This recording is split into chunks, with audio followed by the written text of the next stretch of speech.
V obrovskej montážnej hale plnej buchotu a klepotu uzrela jedného dňa svetlo sveta pôvabná Mercedes.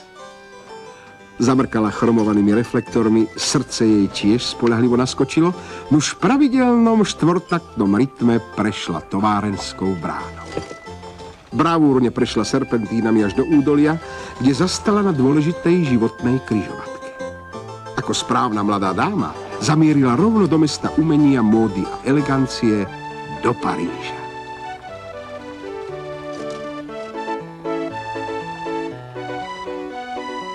Posilnila sa niekoľkými litrami ľahkého francúzskeho benzínu a v tom zbadala veľký plagát, ktorý oznamoval, že sa v Paríži práve koná výročný medzinárodný autosalón.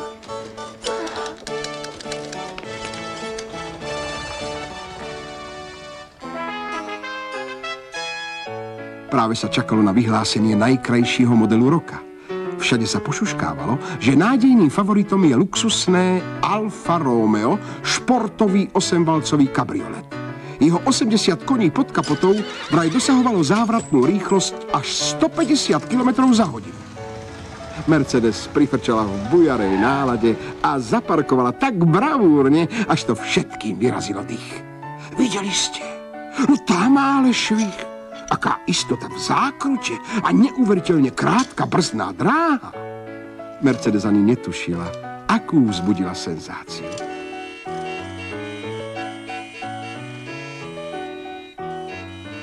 Najmä jeden z účastníkov na nej div reflektory nenechal. Bol to skromný, ale spoľahlivý štvorvalec a volal sa Laurin Clement.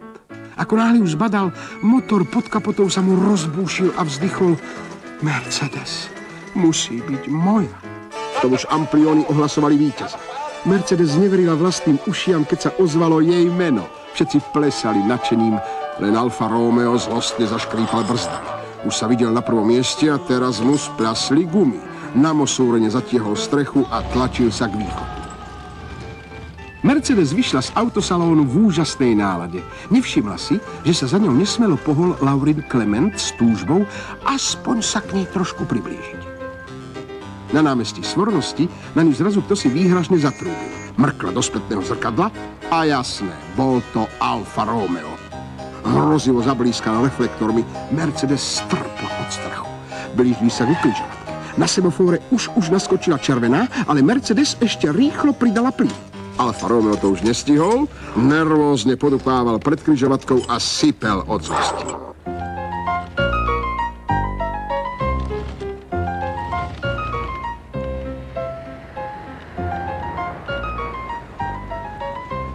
Opatrne vykúkla von, nikde nikoho. Uľavilo sa jej a pokračovala v ceste. V tom z bočnej ulice vyrazil Alfa Romeo a hnal sa rovno proti nej. Mercedes hodila spiatočku, cúvla, obrátila sa a uháňala po bulvári. V tom zmetku si nevšimla, že je v jednosmerke a s hrôzou zistila, že sa rúti sama proti všetkým. Ozvalo sa príšerné trúbenie a hromženie. Zbláznili ste sa? No jasné, ženská, soptili autá. V tejto nešťastnej situácii ju zbadala Laurin Clement. Lenže kým sa k nej predral, zmizla medzi ostatnými autami. Romeo si ju zatiaľ nadbehol bočnými ulicami.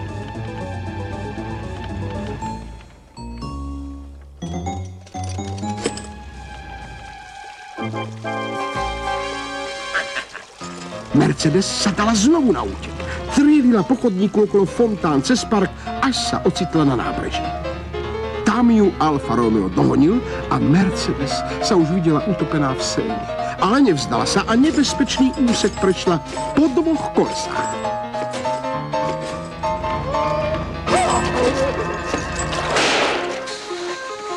Alfa Romeo videl, že nadišla chvíľa pomsty. Víťazne vytúroval motor a z celej sily pritlačil Mercedes na nárazník. Tá od hrôzy prižmúrila reflektory a predné sklo jej zalial studený pot. V tom sa ozvalo energické burácanie. Bol to Laurin Clement. Alfa Romeo inštiktívne cúvol, nechcel riskovať svoj dokonalý lak. Pochopil, že s Laurinom nie sú žiadne žarty a dal sa na útek. Chcel sa zachrániť v bulonskom lesíku, ale zle odhadol zákrutu a Laurin Clement sa vrátil naspäť. Mercedes tam stála a celá sa chvela. Ak by ste neodmietli, ponúkol by som vám svoju rezervu. Utešoval ju Klement. Nie, netreba, ďakovala Mercedes. Skôr sa obávam, že po tom šoku mi bude treba nastaviť ventíly. Keď pôjdete so mnou v mojej rodnej továrni, vás dajú dohromady, nesmelo jej navrhoval Laurin Klement. Vidím, že na vás sa dá spoľahnúť. Pôjdem s vami až na kraj sveta. A tak sa vybrali na cestu. Pritom vôbec netušili, že sa práve začína ich dlhá spoločná životná púť.